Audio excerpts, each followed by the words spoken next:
It's November 28th, 2014, and it's a Saturday. And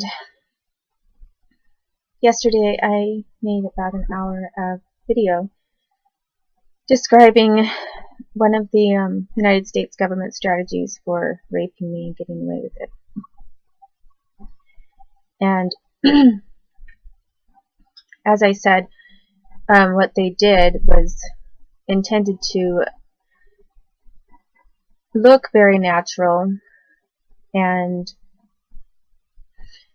like something that could just have randomly happened to anyone, and allow this person, the rapist, to get off the hook. But it wasn't natural, and with both of the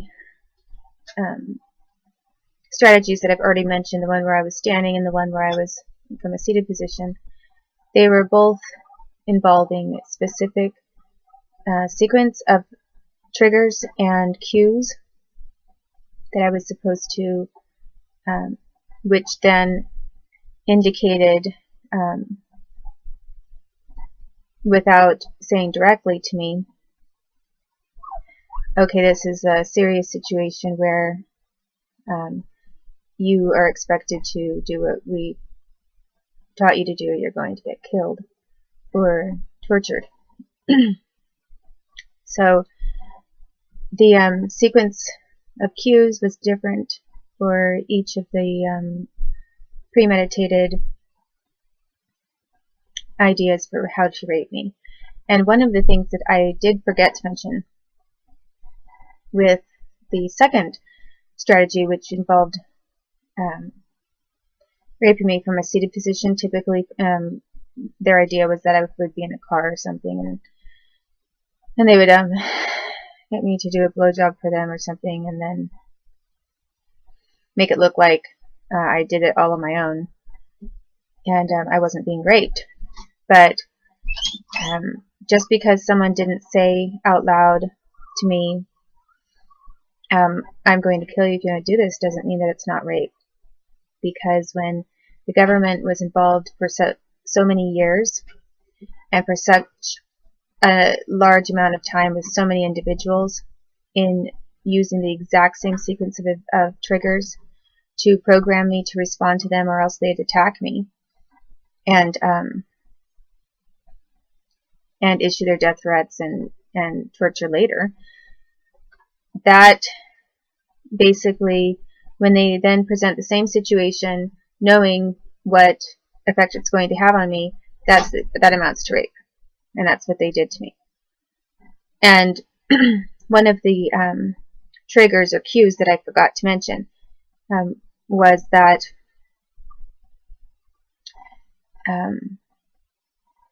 when these different government men were picking me up to take me out for something to eat, or just to take me out with them for whatever reason in the car, and to practice this whole thing, what they did when I was in the car is they always had a pair of socks on the passenger side of the car where I was seated. So if I looked down at the floor, which I always looked around at my surroundings, and if there was a pair of socks there on the floor, like nothing else, but it's just this random pair of like kind of men's socks, that was another factor that they used, and trigger that they used, to indicate when they made their demands for blowjob. That was another way to confirm to me that this was one of those guys, and that it was serious, and this was what was going to happen to me if I tried to refuse. So the other thing that Robin Bechtold did when I was in high school is, in addition to using the verbal cue, the hand signals, and putting setting his face a certain way when I was looking at him to see if he's serious, the other trigger that he included in his car, which was his mother's and father's car, it was a Volvo station wagon, was a pair of socks. And he had this white pair of athletic socks and made a comment about them even. He wanted me to notice them to the point that he pointed them out. And then I said something about it.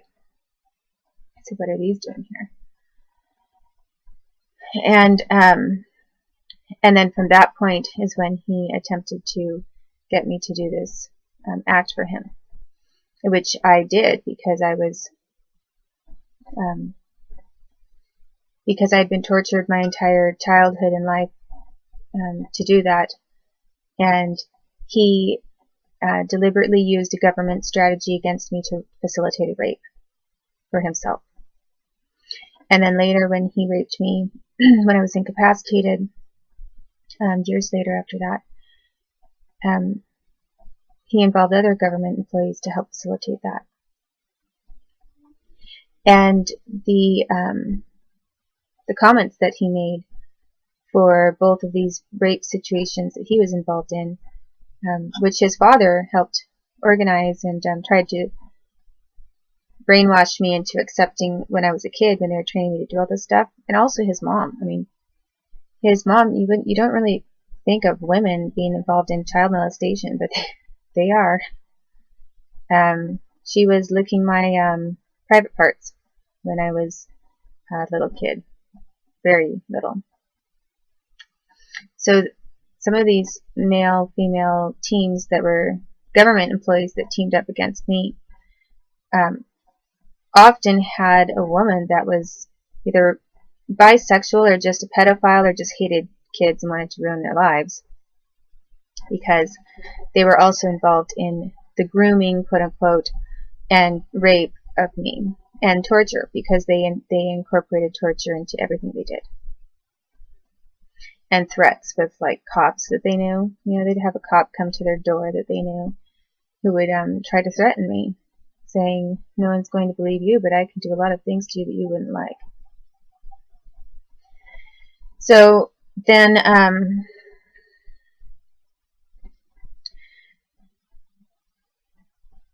so basically, when when he raped me the first time, by using all these government triggers to try to get me to do what he wanted under the threat, the unspoken but known threat of torture and death, was he said, oh, that was amazing. You know, was his comment. And then when he raped me the next time, he said that was awkward. He made sort of a bizarre point to try to connect his own rapes with comments of amazing and awkward. And those were the comments that he made to me. So whatever exactly that meant to him, an achievement he felt he was getting from that, I'm sure I don't know all of it, but that's what he said.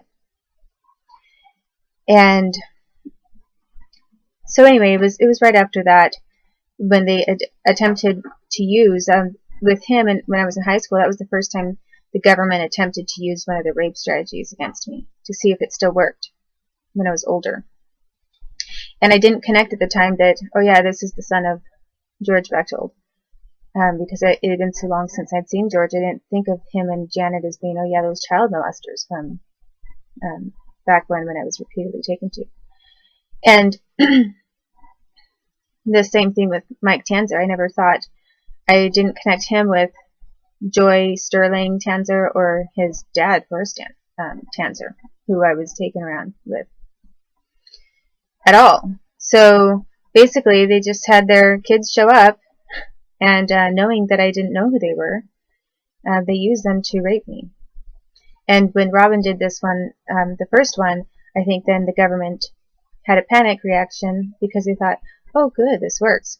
But then I think they wanted to get rid of me because they were worried that it was going to bring up maybe I would remember a bunch of things. And so they tried to kill me. And they were not successful in that. And you know, when someone tries to kill you and it becomes kind of a publicly known event, that I had a big car accident and then I'm talking about what happened exactly and everything, it's not very often that someone is going to attempt the same kind of accident right away. You know, that just makes it look even more suspicious. So people left me alone for a while. But it's interesting to me how many of those high school kids were on edge around me. You know, they were very cautious. And I think it's because, and now that I know, I didn't know at the time, but most of them had parents that were working for the government. So I got sent to high school where no one was really my friend. And most of these kids that I was surrounded by, you know, it was a very small high school. It wasn't a large public school. And a lot of them had parents that worked for the FBI, for the military, and also coordinated with the CIA. And they were traveling internationally often, quite a bit. So anyway, I did want to explain that what this other trigger was a pair of socks, and how the government had been using that when I was a kid, when I was taken out on these rides with them in a car. So they specifically used the socks in a car kind of a thing to with me in a seated position as part of their trigger response in attacking me. And so from there, I will go ahead, and I was going to talk about the telephone ringing rape strategy that they used on me, but I think what I want to do next is talk about how they were facilitating raping me and coordinating triggers so that they could rape me when I was lying down. And I think I'm going to talk about that next, and we'll do that in this next video that I make.